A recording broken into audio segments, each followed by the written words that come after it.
Welcome to this journey through one of the most disturbing cases recorded in the history of Georgia. Before we begin, I invite you to leave in the comments where you're watching from and the exact time you're hearing this narration. We're interested to know which places and at what times of day or night these documented stories reach.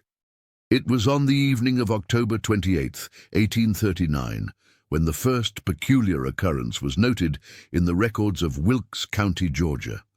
A document, yellowed with age and nearly illegible from water damage, indicates that Sheriff Thomas Calloway was summoned to the Ashford plantation, approximately 7 miles east of Washington, Georgia. The document, discovered during courthouse renovations in 1958, contains only the briefest mention of a domestic disturbance requiring intervention. What makes this record remarkable is not what it says, but rather what was later struck through with thick black ink, a single line reading, "Concerning the disappearance of D. Grow." In 1839, Wilkes County was known for its sprawling cotton plantations and the growing tensions that would eventually lead to civil war. The Ashford plantation stood as one of the oldest estates in the region, having been established in the late 1700s by Colonel William Ashford, a Revolutionary War veteran who had been granted the land for his service.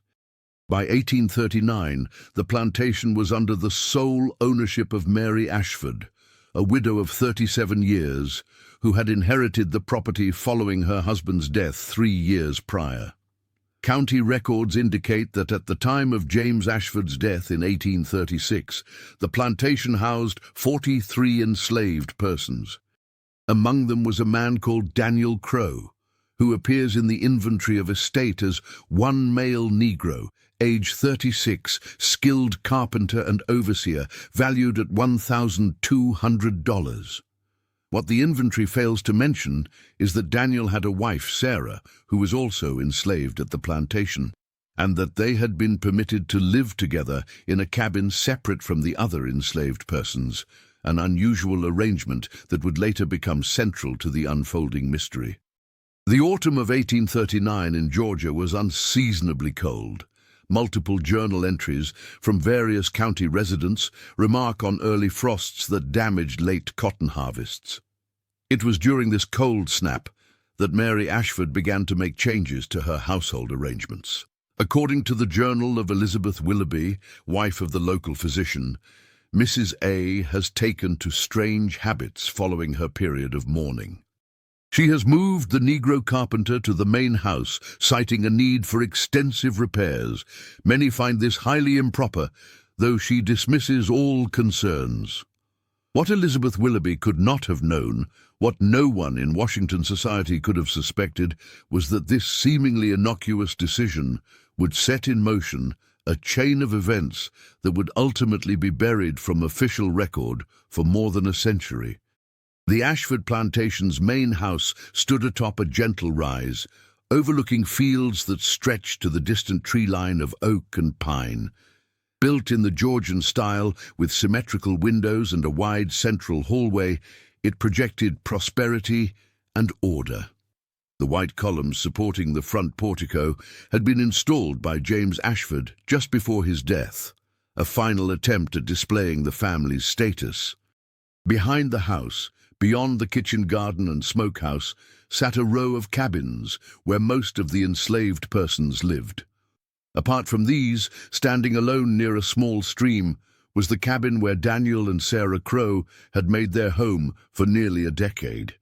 On Sundays, the enslaved population was permitted to attend services at a small church on the edge of the property. The minister's records from 1839 note increasing attendance throughout the summer months, but by October he writes of a troubling absence of certain members of Mrs. Ashford's household. The same record mentions that prayers have been requested for Sarah, who is taken ill with a wasting disease. Dr. Richard Willoughby's medical ledger, partially preserved in the Washington Historical Society archives, contains an entry dated November 2nd, 1839.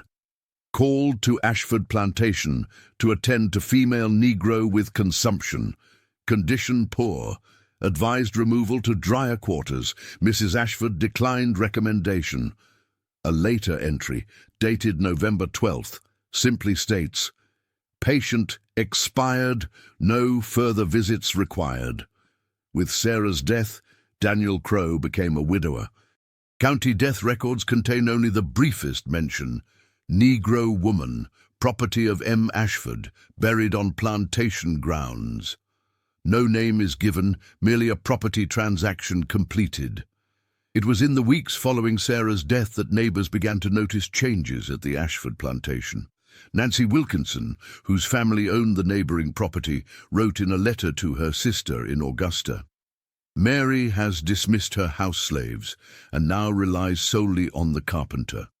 They take meals together, I'm told by my cook, who heard it from their stable boy.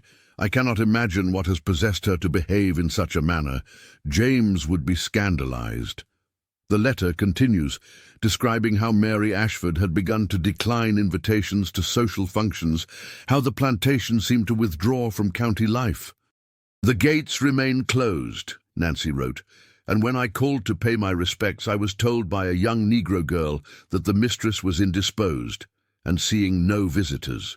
Through the parlor window, I glimpsed movement, a man's figure, too tall to be any of the house servants I recalled." By December of 1839, rumors had begun to circulate through Washington society.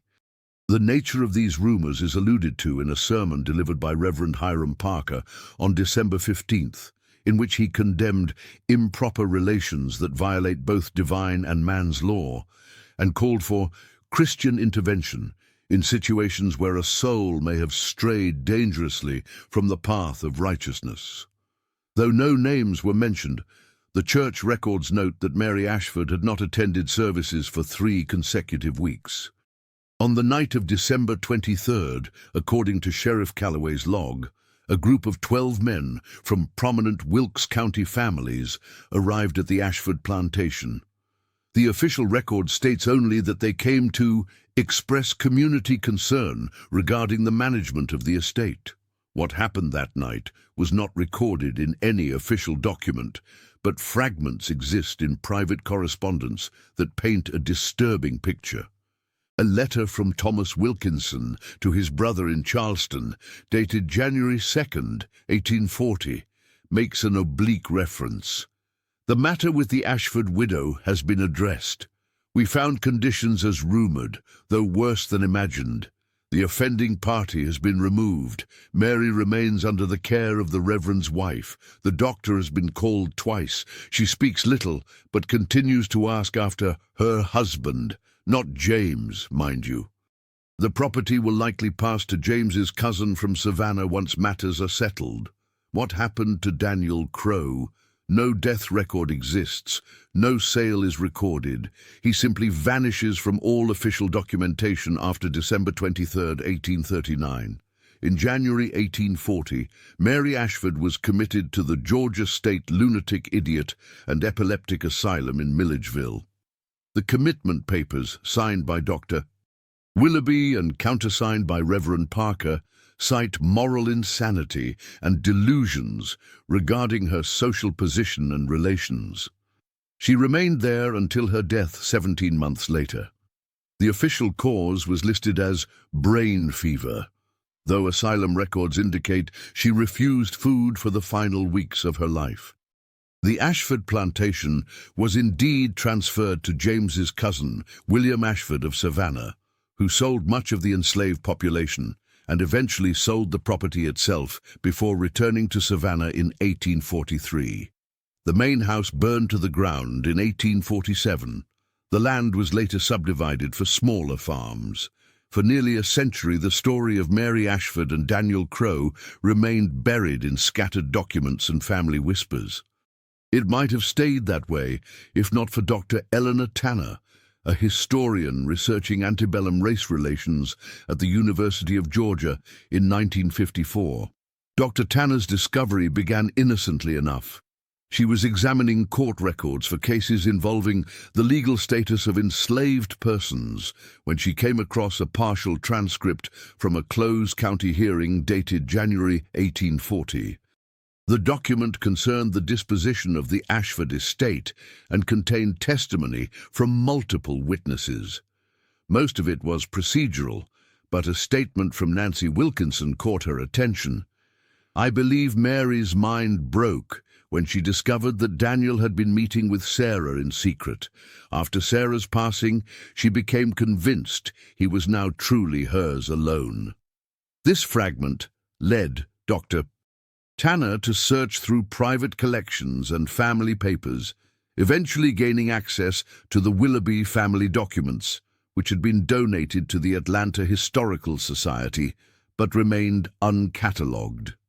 There, she found Elizabeth Willoughby's complete journal, which contained entries far more detailed than the sanitized public records. According to Elizabeth's private writings, Mary Ashford had indeed brought Daniel Crowe into the main house following her husband's death, initially as a handyman performing needed repairs. But as months passed, their relationship changed. Elizabeth wrote on September 12, 1839, "R. returned from Ashford Plantation deeply troubled. He says Mary no longer refers to D as her servant, but has taken to calling him Mr. Crowe in private. She has given him James's clothing and watches him dress each morning. R. fears she has lost her reason entirely, but more troubling is that the man appears to accept this arrangement." Elizabeth's journal suggests that Daniel Crowe's participation was not willing but coerced. "R. believes the man fears for his wife's safety," she wrote. "Mary has moved the sickly woman to the damp storage cellar, claiming it will prevent contagion, though R. has told her repeatedly that this will only worsen the consumption. When D objects, she threatens to sell his wife to the traders heading west." The most disturbing entry comes from October 31, 1839. "Mary came to call today, bringing D with her. She introduced him as my husband Daniel and spoke of their plans to travel north in the spring. When I expressed shock, she became agitated, insisting that they had been properly married and that God himself had blessed their union." D stood silently, eyes downcast. When Mary stepped away to admire my new curtains, he whispered, "My Sarah still lives. Please send help." Before I could respond, Mary returned, and they departed promptly. Sarah died less than 2 weeks later. What happened after Sarah's death is documented in Elizabeth's journal with increasing horror. "Mary now keeps D chained at night," she wrote on December 1st.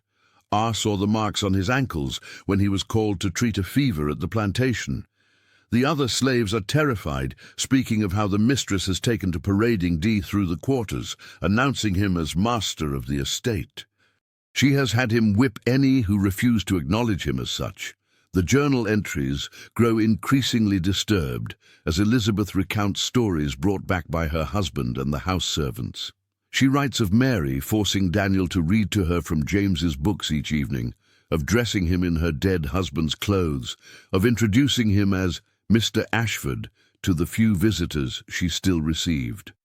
"She has created a grotesque puppet show," Elizabeth wrote, with D as the unwilling performer. The entry for December 24, 1839 is the most revealing. R returned at dawn, clothes soiled and hands shaking so badly he could barely hold his tea. They found D in the master bedroom, chained to the bedpost. Mary had dressed him in James's wedding clothes. The things R described, I cannot bear to commit them to paper. The men took D to the old mill. R would not tell me what was done, only that justice was served as required. They brought Mary to our house after. She alternates between calling for James and for Daniel, seeming not to know the difference any longer. Her hands are bloodied from clawing at R when they separated her from D. She keeps asking when her husband will be returned to her. Dr. Tanner's research paper, which would have revealed these events, was never published. University records indicate that her funding was suddenly withdrawn in 1958, and she was offered a position at a small college in Oregon. Her collected materials were allegedly lost in transit. The only trace of her work that survives is a brief abstract submitted for a conference presentation that was subsequently cancelled. In 1968, during the construction of a highway that cut through part of the former Ashford lands, workers uncovered human remains near the site of the old mill. According to county records, the bones were determined to be of considerable age and were reinterred in the Washington Town Cemetery without further investigation. No marker was placed. Local legend in Wilkes County speaks of the old Ashford property as being troubled ground. Farmers who later worked the land reported tools going missing, unexplained cold spots even in summer, and a persistent feeling of being watched. One account from 1942 describes a tenant farmer's child who claimed to see a tall man in old-fashioned clothes standing at the edge of the field who would walk a few paces before vanishing. Some older residents of Washington still claim that on certain autumn nights, particularly as the first frost approaches, the sound of chains can be heard near the creek where Sarah and Daniel's cabin once stood. Others dismiss such tales as mere superstition, a way to explain the uncomfortable history that lies beneath the surface of their community. The story of Mary Ashford and Daniel Crowe represents one of the many unacknowledged horrors of America's past, not supernatural terrors, but the very human capacity for obsession, possession, and cruelty. It speaks to the ways in which power corrupts, how isolation warps the mind, and how systems of oppression create conditions for unique and terrible forms of suffering. Perhaps most disturbing is how effectively this history was erased, how those with influence could literally rewrite the narrative, striking names from records, committing inconvenient witnesses to asylums, and ensuring that certain stories remained untold for generations. In 1961, a historian named Marcus Collins attempted to follow up on Dr. Tanner's research. His notes, deposited in the University of Georgia archives, contain this final entry. I am convinced that what happened at the Ashford plantation was deliberately concealed by the leading families of Wilkes County. Their descendants continue to hold positions of influence. My inquiries are increasingly met with closed doors and veiled threats. Some stories, it seems, are not meant to be told. And perhaps he was right. But the truth has a way of persisting, in fragmented documents, in whispered tales, in the uneasy feeling that comes when walking certain patches of ground. The story of the widow who took her slave's husband as her own may never be fully known, but its echoes continue to resonate across the Georgia countryside, a reminder that the most terrifying monsters are not supernatural beings, but ordinary people with power and a willingness to use it without mercy. For those who know where to look, the signs are still there. The creek where Sarah and Daniel lived still runs cold and clear. The hilltop where the main house once stood remains empty, as subsequent owners have found reasons not to build there. And in the Washington Historical Society, carefully preserved but seldom displayed, is a wedding portrait of James Ashford from 1829. Visitors who have seen it sometimes remark on the shadow visible in the background, a tall figure that the artist seemingly began to paint but then obscured with dark pigment. Society volunteers explain it as a common painting technique of the period. But those who know the story might wonder if it represents something else, a premonition, perhaps, of the man who would unwillingly take James's place in his widow's disturbed mind, and who would ultimately pay the highest price for a role he never sought. The past is never truly buried. It merely waits beneath the surface, patient and persistent, until someone digs deep enough to uncover what lies beneath. Vim de narrativa in 1963, a graduate student named Catherine Mercer came across an unusual item while cataloging donations to the Georgia Historical Society in Savannah. Among the personal effects of William Ashford's great-granddaughter was a small, leather-bound book, its pages brittle with age. Initially categorized as a household ledger, closer examination revealed it to be something far more unsettling. A diary belonging to Mary Ashford, spanning from June 1838 to December 1839. The diary had somehow survived the plantation fire, likely because William Ashford had removed it when he took possession of the estate. Why he preserved it, rather than destroying such damning evidence, remains unclear. Perhaps he kept it as a warning to future generations, or possibly as leverage against the families who had taken matters into their own hands that December night. Catherine's discovery should have been a significant historical find, but within days of her initial examination, the diary was removed from the collection by the Society's Board of Directors. Catherine was informed that the item contained material inappropriate for public consumption, and that her research focus would need to shift to another topic. When she protested, her academic advisor suggested that continuing to pursue the matter would jeopardize her future career prospects. The diary itself disappeared into private hands, but not before Catherine had transcribed several pages into her research notes. These fragments, later donated to a small library in Athens, Georgia, in 1987, following Catherine's death, provide the only known direct insights into Mary Ashford's deteriorating mental state. The earliest entry, dated June 12, 1838, begins innocuously enough. Daniel completed repairs on the east wing today. His craftsmanship exceeds that of any white carpenter in the county. James always said he had remarkable hands. I find myself watching those hands as he works, remembering how James would praise them. By August, the entries take on a more disturbing tone. Daniel resembles James in certain lights. I noticed it today as he stood by the window installing the new molding. The way he holds himself, the set of his shoulders. When he concentrates, his brow furrows just as James's did. I asked him to remain in that position so I might observe it longer. He seemed confused but complied. September 3rd. I had Daniel try on James's waistcoat today. The fit was surprisingly good, though the sleeves are somewhat short. He was reluctant until I reminded him of my generosity in allowing his wife to remain in their private cabin despite her inability to work. He is learning to be grateful for my considerations. October 17th. Sarah's cough grows worse. Daniel has been distracted, requesting permission to tend to her rather than completing his duties in the house. I reminded him that his primary obligation is to me now. The others speak when they think I cannot hear, but I know they whisper about the new arrangements. They will learn to accept them in time. November 1st.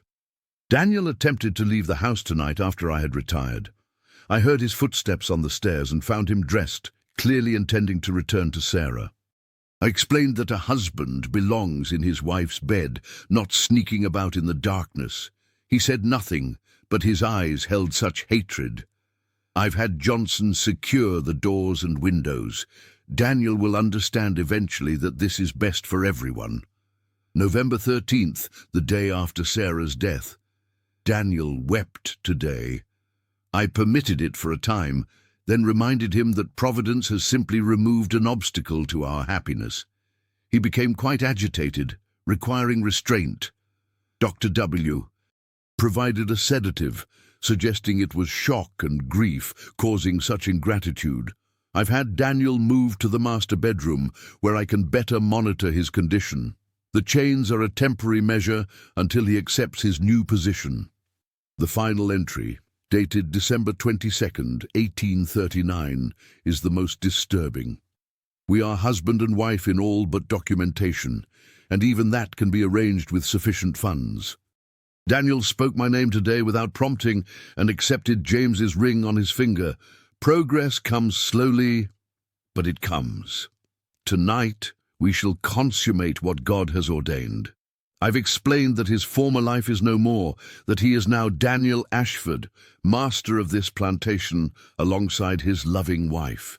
The others watch with resentment, but they will obey or be sold. I hear horses approaching. Late visitors are most unwelcome. The entry ends abruptly, presumably interrupted by the arrival of the 12 men from prominent families who would forever change the course of events at the Ashford plantation. What makes Mary's diary particularly unsettling is not just the documentation of her descent into obsession, but the clinical, matter-of-fact tone with which she describes her actions. There is no acknowledgement of wrongdoing, no recognition of Daniel's humanity or agency. In her distorted reality, she was simply claiming what she believed to be rightfully hers. In 1965, construction workers renovating an old building in Washington that had once served as the county records office discovered a hidden compartment behind a brick wall. Inside was a metal box containing several documents that appeared to have been deliberately concealed. Among them was a partial transcript of an unofficial hearing conducted by Sheriff Calloway on January 2, 1840. The document, badly damaged by water and time, contains fragmented testimony from several individuals present during the December 23rd incident at the Ashford plantation.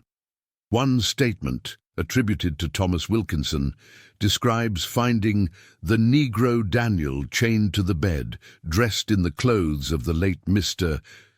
Ashford, with the widow in a state of undress beside him. When questioned, she referred to him as her husband and became violent when we attempted to separate them. Another fragment from Dr. Richard Willoughby. Upon examination, the Negro man exhibited numerous injuries consistent with prolonged restraint and text illegible, clear evidence of psychological torment. He alternated between periods of complete silence and agitation, particularly when the widow called his name. The most revealing testimony comes from Johnson, identified as the Ashford plantation's head house servant. Mistress changed after Master James died. At first, just small things, having Daniel eat at the kitchen table instead of the quarters, giving him better clothes. Then she moved Sarah to the cellar, even though we all knew it would make her sickness worse. Daniel tried to help Sarah, but Mistress would punish him if he spent too long away from the house. After Sarah passed, Mistress made him wear Master James's clothes, made us all call him Master Daniel. At night we could hear text missing. Those who objected were whipped or sold. We knew it wasn't right, but who would believe us over a white woman? The transcript ends with Sheriff Calloway's summary. Given the sensitive nature of the events and the standing of all parties involved, this court finds it in the best interest of the county that no official record be made of the proceedings, the Negro Daniel having been dealt with according to the judgment of the assembled men and Mrs. Ashford now being in the care of medical professionals. This matter is considered resolved. This document is ordered sealed. The discovery of these concealed records prompted a brief investigation by local authorities, but by 1965, most of the directly involved parties had long since died. The documents were transferred to the State Archives in Atlanta, where they were catalogued but largely forgotten, a footnote in Georgia's complex racial history. However, the story found an unexpected champion in 1967 when Eliza Crow, a schoolteacher from Albany, New York, began researching her family history. Tracing her lineage back to freed slaves from Georgia, she discovered possible connections to an ancestor named Daniel, who had disappeared from records around 1840. Her search led her to Wilkes County, where initial inquiries were met with polite but firm resistance. Undeterred, Eliza expanded her search, visiting historical societies, church archives, and university collections across Georgia. In the Baptist church records from a small congregation near the former Ashford plantation, she found a brief entry from 1839 listing Brother Daniel and Sister Sarah, servants of the Ashford estate, among the faithful. A margin note added, "Remember them in prayer as they face tribulations." What Eliza uncovered next would prove crucial to understanding the full scope of the tragedy. In the University of Georgia archives, she discovered personal correspondence between Richard Willoughby and his brother in Baltimore, dated February 1840. In it, the doctor confessed, "I cannot sleep for thinking of what we did at the mill. Though the law would say justice was served, I find no peace in it." The Negro man was not a willing participant in Mary's madness. That much was clear from his condition when we found him. But the others would not listen to reason. Their concern was only for preserving the social order, not for justice or mercy. May God forgive what I failed to prevent. This letter suggests that Daniel Crowe, rather than being viewed as an accomplice in violating social taboos, was himself a victim, first of Mary Ashford's psychological torment, and then of the vigilante justice of 12 prominent men, unwilling to acknowledge his victimhood because of his race and status. Eliza's research culminated in a slim volume published by a small press in 1969. Silenced Lives, Race, Power, and Justice in Antebellum, Georgia. Though it received little attention from mainstream historians, her work was preserved and eventually recognized for its importance in understanding how intertwined systems of power, racial, gendered, and class-based, could create conditions for extraordinary abuse that could then be erased from official history. In 1974, an elderly woman named Margaret Wilson contacted the Wilkes County Historical Society with an unusual contribution. Her grandfather had been a carpenter, tasked with dismantling the remains of the Ashford Mill in 1882. During the demolition, workers had discovered a small tin box concealed in the mill's foundation. Inside was a hand-carved wooden figure of a woman holding a child, along with a folded piece of paper containing a message written in barely legible handwriting. "Sarah and our child that never was. Daniel Crowe, his mark, 1839. The item had been kept by Margaret's grandfather and passed down through the family, its significance not fully understood until Margaret read a newspaper article referencing Eliza Crowe's research. The carving now resides in the National Museum of African American History and Culture, a tangible connection to lives that powerful interests had tried to erase from memory. But perhaps the most chilling piece of evidence emerged in 1978, when renovations at the former Georgia State Lunatic Asylum uncovered patient records that had been walled up during previous construction. Among them was Mary Ashford's file, including session notes from Dr. Horace Stillman, who treated her during her 17 months at the institution. Dr. Stillman's notes reveal that Mary never acknowledged any wrongdoing. Instead, she maintained until her death that she had been widowed twice. First when James died, and again when they took my Daniel from me. Most disturbing are the entries from her final weeks. Patient continues to insist that she can hear chains at night. Claims Daniel is still bound, waiting for me to release him. Refuses food, stating she must join him properly this time. Physical restraint continues to be necessary as she attempts to harm herself with any available implement. The final entry, dated May 28, 1841, reads simply, "Patient expired at 3:17 a.m. In her final moments, she became suddenly lucid, asking, "Is he waiting for me?" Before an answer could be provided, she suffered a seizure and could not be revived. Burial to be arranged as per agreement with W. Ashford of Savannah. No ceremony requested. In 200 years since the events at the Ashford plantation, the landscape of Wilkes County has changed dramatically. Cotton fields have given way to other crops, then to developments and highways. The stream where Daniel and Sarah's cabin stood has been redirected, its course altered to accommodate modern needs. The site of the mill where Daniel likely met his end now lies beneath the waters of a man-made lake, created in the 1950s to generate hydroelectric power. Yet the story persists, not as a ghost tale of rattling chains and spectral figures, but as something perhaps more unsettling, a reminder of how power can corrupt absolutely, how privilege can shield the worst abuses from scrutiny, and how easily the suffering of those deemed lesser can be struck from official records.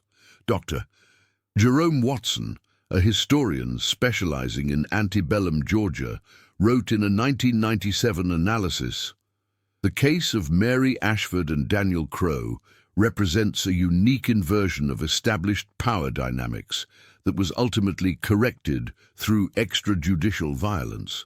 What makes this case remarkable is not that such abuses occurred, they were tragically common, but that the particular circumstances created documentary evidence that survived despite coordinated efforts to suppress it. For every such story that has emerged, countless others remain buried, their victims denied even the dignity of being remembered." Today, visitors to Wilkes County who know the story sometimes stop at the old cemetery where Mary Ashford was buried in an unmarked grave, or walk the shoreline of the lake that covers the mill site.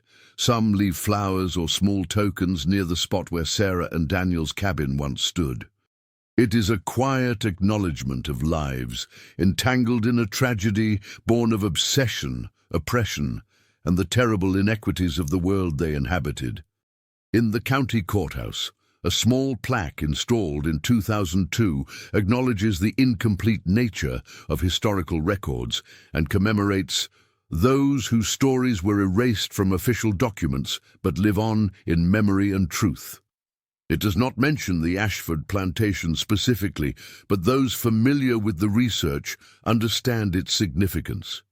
The most recent development came in 2009, when ground-penetrating radar was used to survey the area where the Ashford plantation house once stood. Researchers discovered evidence of a previously undocumented cellar beneath what would have been the east wing, the section Daniel had been repairing when Mary first began to notice his resemblance to her late husband. Excavation revealed a small room with unusual features: iron rings embedded in the stone walls and floor, a narrow window too small for escape, and scratches in the soft mortar that appeared to form words or tallies. Carbon dating of organic material found in the cellar suggests it was actively used in the late 1830s. Among the artifacts recovered was a silver button bearing the initials J.A., likely from one of James Ashford's garments.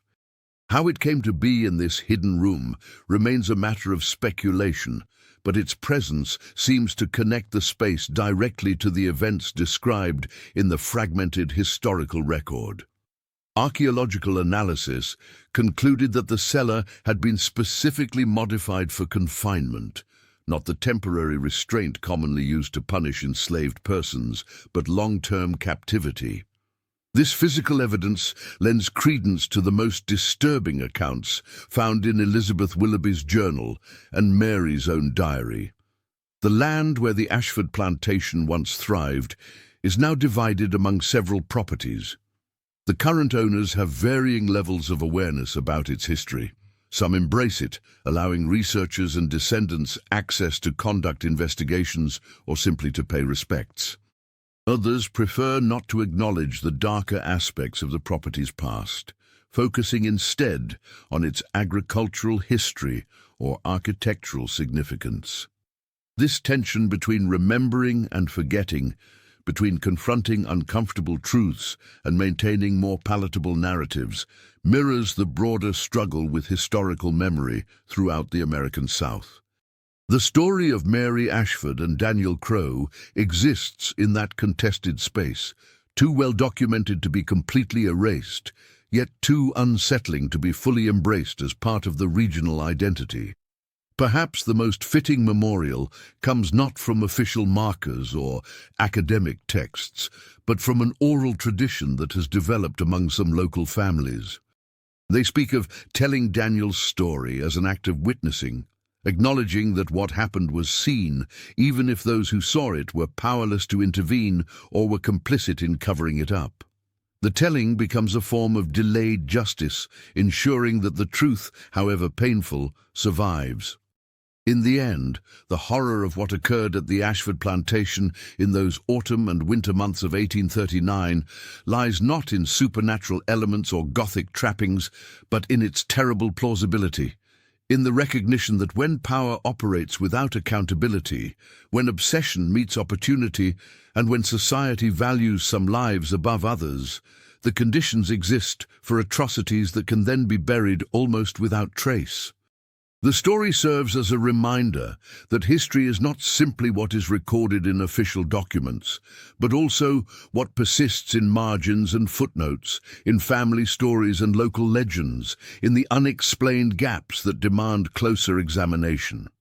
It reminds us to question absences and to consider whose voices have been silenced in the narratives we inherit. As darkness falls over the Georgia countryside, and the wind rustles through pine trees that have grown tall since Mary, Daniel, and Sarah walked beneath them, their story continues to resonate, not as a ghost tale to frighten listeners, but as a sober reminder of human capacity for both cruelty and resilience, and of our collective responsibility to remember even those histories others have tried to erase. For in remembering, we acknowledge not only what was lost, but what persists despite all efforts to suppress it. The fundamental humanity of those who lived and suffered, loved and endured, on grounds that history tried to render silent, but which still speak to those willing to listen.